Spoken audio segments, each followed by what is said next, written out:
பெண்களோட பிரச்சனைகள் தொடர்பாகவே பேசுகிறீங்களே சிஸ்டர், ஆண்களாகி எங்களுக்கும் நிறைய பிரச்சனை இருக்குன்னு சொல்லி சகோதரர்கள் சிலர் கேட்டது என்னன்னு சொன்னால் ஒரே கேள்வி தான். அப்படின்னு சொன்னால் பெண்கள் வந்து சண்டை பிடிக்கிறது, ஒய்ஃப்மார் பொண்டாட்டிமார் சண்டை பிடிக்கிறத எப்படி ஹேண்டில் பண்ணுற, எங்களுக்கு ஏதாவது ஒரு சிஸ்டம் சொல்லித்தாங்க. சைக்காலஜிக்கலி ஏன் பொம்பளையில் சண்டை பிடிக்கிறாங்க, ஏன் கத்துறாங்க என்ற மாதிரி ஒரே விஷயத்தை தான் மாறி மாறி கேட்டிருந்தாங்க. அப்போ இதில் ஃபஸ்ட்டு சொல்லிக்கொள்கிறேன். ஹாய் ஹலோ வியூவர்ஸ், நான் உங்கள் லக்கி ஃபாத்திமா. ஃபஸ்ட்டு சொல்லிக்கொள்ள வேண்டிய விஷயம் என்னன்னு சொன்னால், சண்டை பிடிக்காத பொண்டாட்டி, ஆர்கியூமெண்ட் பண்ணாத பொண்டாட்டி, எதை பற்றியுமே அந்த சொல்கிற கச்ச கச்சேன்னு கொனிக்கிறேன், சிங்களத்தில் கீவனம் ஆண்டுவாங்க, புலம்புறேண்டுவாங்க. அந்த மாதிரி புலம்பாத ஒரு பொண்டாட்டி தேடுறேன்னு சொன்னால் நீங்கள் களிமண்ணால் தான் செஞ்சு எடுக்க வேணும்.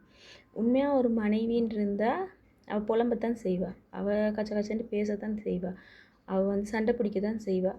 இதில் இருந்து இதை பெருசுப்படுத்தாமைக்கிறதுக்கு டிப்ஸ் வேணுமெண்டா உளவியல் ரீதியாக சொல்ல எளிமையுடைய அப்படி ஒரு கேரக்டரே இல்லாமல் ஆக்குறது வந்து சாத்தியம் இல்லை. இப்போ நான் சொல்கிற விஷயம் என்னன்னு சொன்னால், கணவன்மார்களோட பெண்கள் சண்டை பிடிக்க நிறைய காரணங்கள் இருக்கு. சீரியஸான சண்டை இல்லை, பொதுவாக சண்டை வந்து மனைவின்றவ வீட்டில் கத்திக்கொ நிற்பாள். வீட்டில் கத்திக்கொ நிற்கிறதுக்கு காரணம் அமைதியாகவும் இருப்பாங்க. இருந்த வாக்கில் பேய் பிடிக்கிற மாதிரி ஆடுற பொம்பளையில் அதுக்கு காரணம் இருக்குது. அது காரணம் வந்து ஆண்களோட ஸ்ட்ரெஸ்ஸை வந்து வெளிப்படுத்தி கொள்கிறதுக்கு வழிகள் இருக்குது. ஆண்கள் வந்து மன ரீதியாக வந்து பாரம் கூடினா, மனசுக்கு பாரம், தலைக்கு பாரம் கூடினா ஆண்கள் அமைதியாகத்தான் இருப்பாங்க, அமைதியாக யோசிப்பாங்க. கூடி போனால் ஃப்ரெண்ட்ஸோட அவுட்டிங் போய்ட்டு வருவாங்க, ஃப்ரெண்ட்ஸோட அங்கே இங்கே சுற்றுவாங்க. ஆண்களுக்கு நிறைய இருக்கு, விளையாட போவாங்க, ஃப்ரெண்ட்ஸோட சுற்ற போவாங்க, கூடினா ஒரு சிகரெட் அடிப்பாங்க, இல்லாட்டி அவங்க போதைப் பொருள் ஏதாவது பாவிக்கிறவங்க வந்து அப்படி பாவிப்பாங்க. ஏதோ ஒரு வழியில் ஆண்கள் வந்து, இப்போ நான் வந்து அது ஆகுமாக்கப்பட்டது அனுமதிக்கப்பட்டதுன்னு சொல்லலை, அப்படி எத்தனையோ வழிகளில் ஆண்கள் வந்து தன்னுடைய மன அழுத்தங்களை ஆண்கள் குறைச்சி கொள்கிறாங்க. ஆனால் பெண்களுக்கு வந்து அப்படி எந்த வழியுமே இல்லை. பெண்கள் வந்து செய்கிறது என்னன்னு சொன்னால் வீட்டில் கத்துறது தான். அதுவும் யார்கிட்ட, தனக்கு கத்தேண்டியது யார், ஹஸ்பண்ட் மாப்பிள்ளை கிட்ட தான் கத்துற, இல்லாட்டி பிள்ளைகள்கிட்ட கத்துற. அப்போ இந்த கத்துறது தான் ஆண்கள் வந்து இவள் என்னடா இது இந்த நேரம் புலம்பி கொண்டிருக்கிறாள், இது என்ன கரைச்சல், இது என்ன தலைவலின்ற மாதிரி ஆண்கள் நினைக்கிறேன்.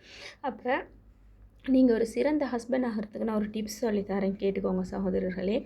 பொம்பளைகள் வந்து இருந்த வாக்கில் கிழமைக்கு ஒருக்கா, மாதத்துக்கு ஒருக்கா, இல்லாட்டி வருஷத்துக்கு ஒருக்கானாலும் இப்படி பைத்தியம் பொம்பளைகளுக்கு பிடிக்கும். கட்டாயம் வீட்டில், நானும் ஒரு பொம்பளை தான், கட்டாயம் வீட்டில் உள்ளதை தானே சொல்ல வேணும். உளவியல் ரீதியாக பெண்கள்கிட்ட இது அவங்களோட மன அழுத்தத்தை அவங்க வெளிப்படுத்துகிற ஒரு முறை தான். அவங்க வந்து இந்த சத்தம் போட்டு குடிக்கிறது, புலம்புறது, ஒன்றுக்குமே இல்லாட்டி இந்த கிச்சனில் திரிகிற எறும்பு குண்டாலும் ஏசிக்கொ நிற்பாங்க. அது வந்து பொம்பளையோட பழக்கம், சரியா? அது வந்து அப்படி பொம்பளையில் என்ன சரி ஒரு டொப்பிக்கை பிடிச்சிக்கொண்டு கத்துறாள்வலா, நீங்கள் என்ன செய்ய வேணும், அமைதியாக இருக்க வேணும். நீங்கள் வந்து ஆண்கள் நினைக்கிற விஷயம் என்ன, பொம்பளையில் கத்தப்போ போக்கல நீங்கள் வந்து அதுக்கு ரிப்ளை கொடுக்க போக்கல தான் நாங்கள் பிரச்சனை பெருசாகிற. நீங்கள் ரிப்ளை ஒன்று கொண்டு சொல்ல போகிற, அவள் இன்னொன்று சொல்கிற, அப்படி பிரச்சனையாகவே குடும்பங்களை இழுத்து கொண்டு சண்டை பிடிச்சி சண்டை முத்தி கடைசியில் டிவோர்ஸ் வரைக்கும் போன ஃபேமிலிகள் எத்தனையோ இருக்கு. இதெல்லாம் பெரிய விஷயம் இல்லை. அது கத்துதா, கொஞ்சம் நேரத்துக்கு பேசாமல் இருங்க, உங்களோட காதுக்கு புலாத மாதிரி. ஆனால் நீங்கள் கேட்குற மாதிரி காட்டிக்கொண்டாலும் உங்களுக்கு கேட்கவே தேவையில்லை, நீங்கள் கேட்காத மாதிரி இருங்க. என்னத்தை தான் நாங்கள் இன்றைக்கி வார்த்தைகள் அவள் விட்டாலும் நீங்கள் கொஞ்சம் பொறுமையாக இருந்தீங்கன்னு சொன்னால் அந்த விஷயம் அதோட முடியும்னு சொன்னால் புலம்பிக்கொண்டே நிற்பா.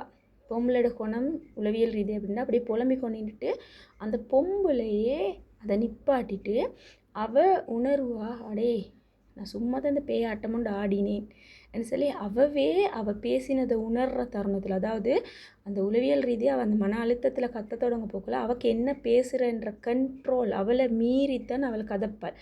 அது அந்த கண்ட்ரோலுக்குள்ளே அவள் வந்துட்டான்னு சொன்னால் அவள் பேசின விஷயங்களை அவள் உணர்ந்து அவாவே அப்படி நான் இப்படி பேசிட்டேனே, என்னை மன்னிச்சிக்கோங்க.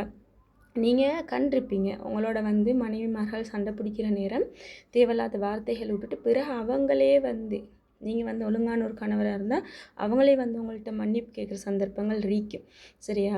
அப்படி இல்லை நீங்களும் கொண்டு சண்டை பிடிச்சி கொண்டு போனால் சண்டை பெருசாகி போகும். அப்படி நடந்தாலும் அந்த பெண்கள் உணர்ந்த தருணத்தில் வந்து அவங்க உங்கள்கிட்ட சொல்லுவாங்க, நான் இப்படியெல்லாம் பேசியிருக்கப்படாதுன்ற ஒரு வார்த்தை பெண்கள் யூஸ் பண்ணுவாங்க. அப்போ காரணம் வந்து அவங்களோட கண்ட்ரோலை மீறி பேசுகிற நேரம் நீங்கள் அமைதியாக இருந்தீங்கன்னு சொன்னால் அவங்க வந்து அவங்க பேசினது உணர்ந்தோன்னா அவங்களே அடங்கிடுவாங்க. அந்த பேயாட்டம் அப்படியே அந்த சந்திரமுகியாக மாறுற சந்தர்ப்பம் இருக்கி பொம்பளைலாம் அந்த சந்திரமுகி ஃபில்மை சொன்னாங்க, அந்த கங்கா சந்திரமுகியாக மாறிட்டான்னு சொல்கிற அது மாதிரி வைஃப் மாதிரி சந்திரமுகியாக மாறுற அவங்க அப்படியே அவங்களோட கண்ட்ரோலுக்கு வந்தோடனே அவங்க உணர்வாங்க, அடி நான் பேசினது தவிர. அதுக்கப்புறம் அது காம் ஆகிடும். அதுக்காட்டும் நீங்கள் செய்ய வேண்டிய ஒன்று தான். ஆண்கள் என்ன நினைக்கிறது, நான் அமைதியாக இருந்தேன், என் ஆண்மையை நான் விட்டு கொடுத்த மாதிரி, நான் ஆம்பளை என்னை இவ்வளோ கத்துறேன், அப்படித்தானே ஆம்பளை. அப்படி செய்யாதீங்க சகோதரர்களே. நீங்கள் வந்து கத்துதா கொஞ்சம் கத்தட்டும், கத்த விடுங்க. நீங்கள் வந்து கிளம்பி பெய்த்துறாதீங்க அங்காளைங்களை போனால் இன்னும் கொஞ்சம் ஆவேசம் கூடிடும். சரியா? அதே நேரம் இப்போ ஃபோரினில் இருக்கிற சகோதரர்களுக்கு சொல்லித்தரேன், ஃபோன் பண்ணி கத்துதுகளா கேட்டுக்கொண்டு கொஞ்சம் நேரம் அப்படியே, இல்லாட்டி ஃபோன் அப்படி கேட்குற மாதிரி வச்சு நீங்கள் வேறு என்ன சரி வேலையை செய்யுங்க. அப்போ அது கத்தி முடிஞ்சு அதே அடங்கிடும். அதை விட்டு அதுக்கு ரிப்ளை போன்னு பெய்த்து இல்லாட்டி அதை இக்னோர் பண்ணினா தான் அது கூடும். சரியா? இது தான் பேசிக் டிப்ஸ் நீங்கள் வந்து ஒரு சிறந்த கணவராக வாழ்கிறதுக்கு. அப்போ இந்த விஷயத்தை நீங்கள் உங்களோட லைஃப்பில் ஃபாலோ பண்ணி பாருங்கள். இதுக்கப்புறம் உங்களோட லைஃப்பில் பிரச்சனைகள் குறையும்.